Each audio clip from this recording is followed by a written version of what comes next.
Well, hi, everybody, and welcome once again to another exciting and fun filled episode of Adam's Music Box.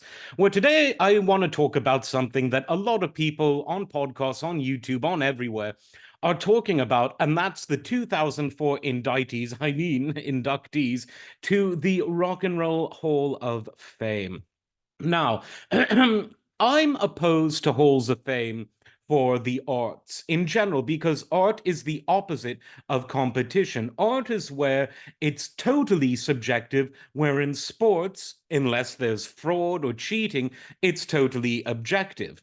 Now, so this is to say there's no such thing as the champion record of the year or the champion guitar player of the year, the way that the best NFL team wins the Super Bowl, the best MLB team wins the World Series, the best football stroke soccer team wins the World Cup every so often when it's held. But as you know, every sport in every part of the world, amateur to professional, has clear delineations for winners and losers because it's a competition. Art does not. Art is about, did you enjoy it? Did it move you? Did it delight you? Did it make you want to dance? Did it distract you while you were having a bad day? Is it something you put on in the background to make life go better? There are so many different ways to measure what one gets from music, and they'll be different for every person, they'll be different for every circumstance, and they'll be different for every different person in every different circumstance. Oof, went Dr. Seuss there. But the point is, I don't like competition in the arts because it's a phony concept for the arts. It's a perfect concept for sports. That's what sports competitions are. And some might say, oh, well, you can measure success in the arts in money. Not really, because the quarterback that wins the Super Bowl for his team isn't necessarily the highest paid quarterback at that time. Now, after winning the Super Bowl, he may well be, although he also might not be. But the point is, in the NFL, for instance, franchises that don't have a lot of money to spend on big profile names, who don't necessarily pay their coaches the most, who don't have the most expensive stadium, can go to and can win Super Bowls. So it's not about the money either. That's its own reward. No need to celebrate that. If you've earned it, be happy, inspire others to go out and be successful, but don't, pat yourself on the back too much. Keep, stay on your game. Then I thought there are other ways to look at the Rock and Roll Hall of Fame that, look, it might be silly to say, oh, this band is more important than another, or this is that. But what is good about it, I do admit, is that it can introduce bands to different audiences. And that's a great thing. If there's an older band, it might introduce them to younger audiences. If there's a younger person or band being inducted, they might get exposed to older audiences. If there's someone who likes one style of music, they might get exposed to another, and that's a good thing. But that in and of itself is another point of controversy because not all of the artists in the Rock and Roll Hall of Fame are considered rock and roll by some. Of course, it's a fluid definition, but things are getting a bit more serious in this regard lately. And the reason why is that when the Rock and Roll Hall of Fame came to be in the 1980s, rock and roll was the most popular genre in the US and much of the world in terms of radio play, in terms of sales, in terms of proliferation, in terms of what excited young people. That hasn't been true in the US and much of the world for a very long time. Hip hop based pop and straight hip hop are now more popular than rock and roll, and they have been for a while. And so you're faced with a dilemma that the Rock and Roll Hall of Fame wasn't faced with in the 80s. Do we change our name to the Popular Music Hall of Fame, the Modern Music Hall of Fame, the American Music Hall of Fame, or the European music, sort of pan European, but then there are artists in there who have no European lineage? What do you do about this? It's not very clear. And so the solution that they have is to keep the name Rock and Roll Hall of Fame, but to put in artists who have little, if anything, to do with rock and roll. There are country and western artists, there are soul artists, R&B artists, hip hop artists, even artists who would be considered classic pop, soft rock, which rock and roll fans don't always consider rock and roll. It gets complicated. And as I said, it was easy when rock and roll was the king of the genres, and it almost became a stand-in for pop. But popular music moves on. It wasn't always rock and roll. Bing Crosby was once popular music, and today people like Taylor Swift are popular music, and she's not really rock and roll. She began in country music, and now she is modern pop, much of it dance influenced. So there we are. Maybe they ought to change the name, but all of this pales in comparison to the actual process of what happens there. Now, a few years ago, Steve Miller was inducted into the Rock and Roll Hall of Fame, and he blew the lid on how phony the process is. When he got invited to come, he was told strictly, and they're talking to a legendary musician here. He was told you can get a ticket for yourself and your wife, but if anyone else, including members of your band, the Steve Miller Band, and their wives and kids and family, blah blah blah, they'd have to pay. Wait for it, $10,000 for each ticket.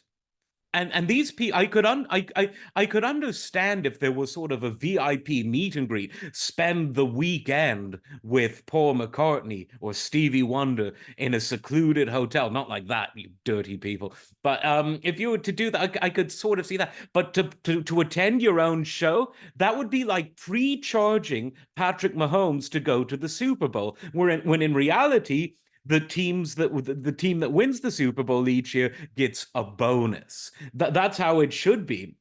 I mean, with art, it doesn't apply that you would get a bonus, but to charge you to go to your own Hall of Fame induction as a band and their family members, and we're not talking about cousins, we're talking about wives and kids, the basic stuff that anyone with manners would say, look, bring a spouse, and if they're over a certain age, bring the kids. That's normal. But not for people who are extorting artists, and that to me really does sound like extortion. They haven't said that they've amended that policy since Steve Miller brought that up, and I really think that is low and that is dirty.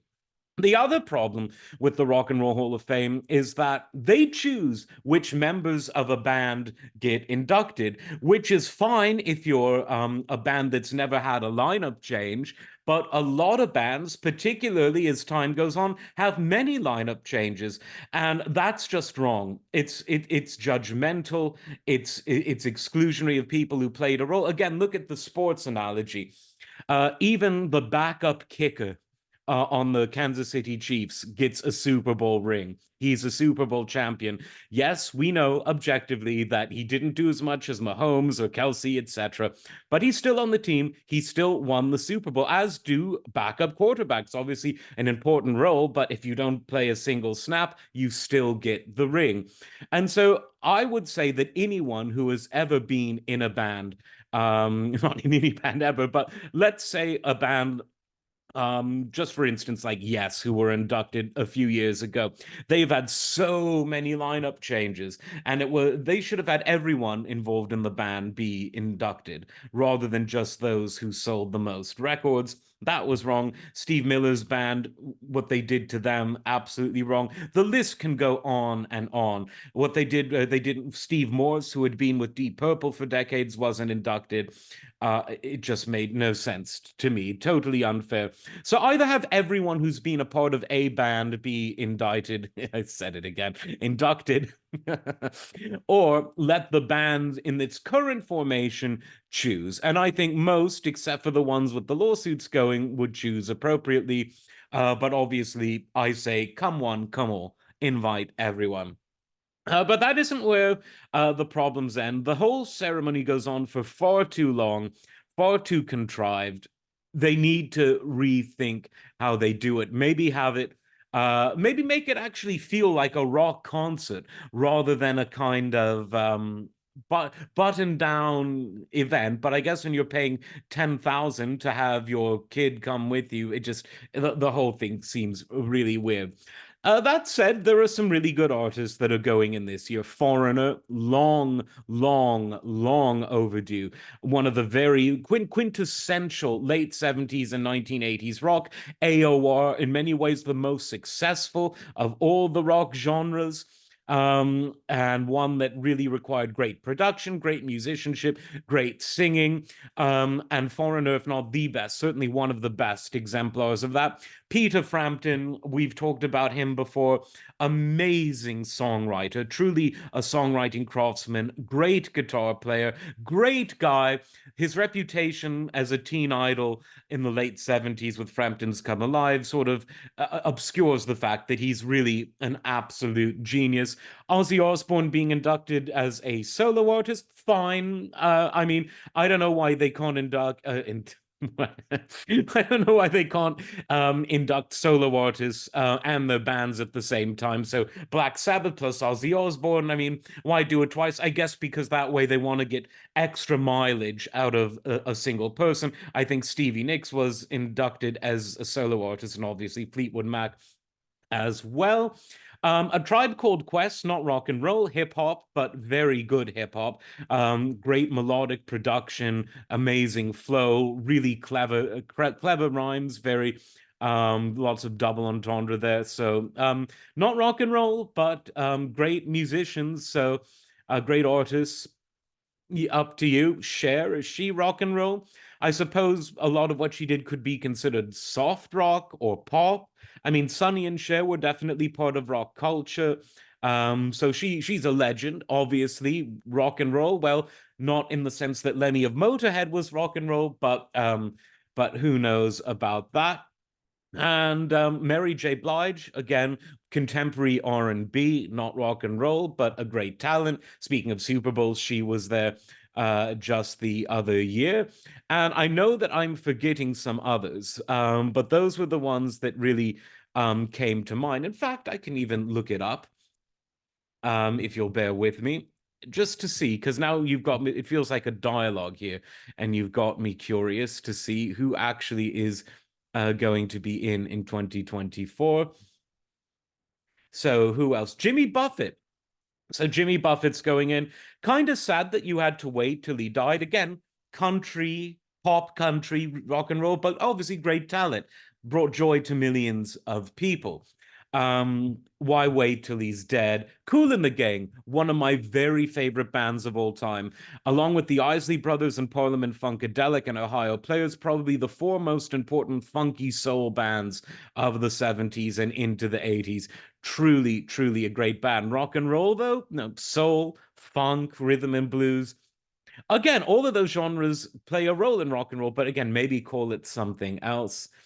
Um, who else? Alexis Corner, yeah, blues rock, absolutely foundational there, as John Mayall is another foundational blues rocker, so that's good. Big Mama Thornton, again, why wait so long for that?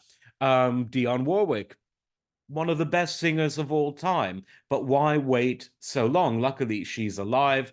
MC5, it says. I didn't think they got in, but it says here that they did. Long overdue, very important, politically charged early heavy rock band of the late 60s.